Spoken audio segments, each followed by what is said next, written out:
আমরা জানি আদম আলাইহিস সালামের পরে পৃথিবীতে 10 শতাব্দী পর্যন্ত অর্থাৎ 1000 বছর আল্লাহর এই জমিন শিরিক মুক্ত ছিল।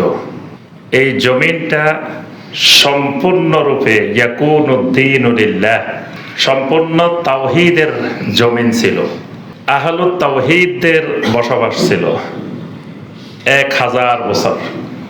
1000 বছর পরে গিয়ে আল্লাহর এই জমিনের মধ্যে শিরকের অনুপ্রবেশ ঘটে।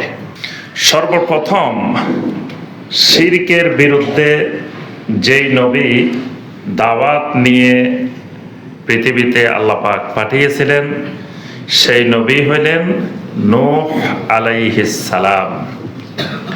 তার আগের নবীদেরকে শিরকের বিরুদ্ধে দাওয়াত দেওয়া লাগে নাই। তারা শুধু ওই সময়ের মানুষগুলোকে তাওহীদের উপরে ইস্তেকামত রাখার জন্য কাজ করেছেন।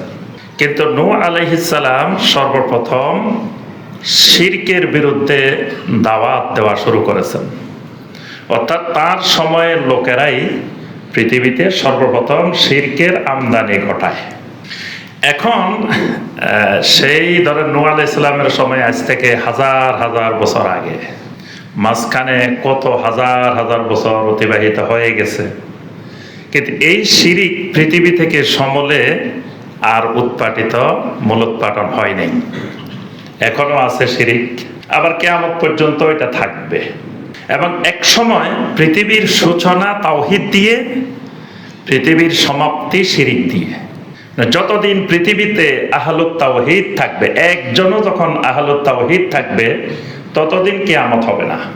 তো যখন পৃথিবীতে সমস্ত জমিনটা আহলুশ শিরকদের জমিন হয়ে যাবে তখনই পৃথিবীতে কিয়ামত হবে।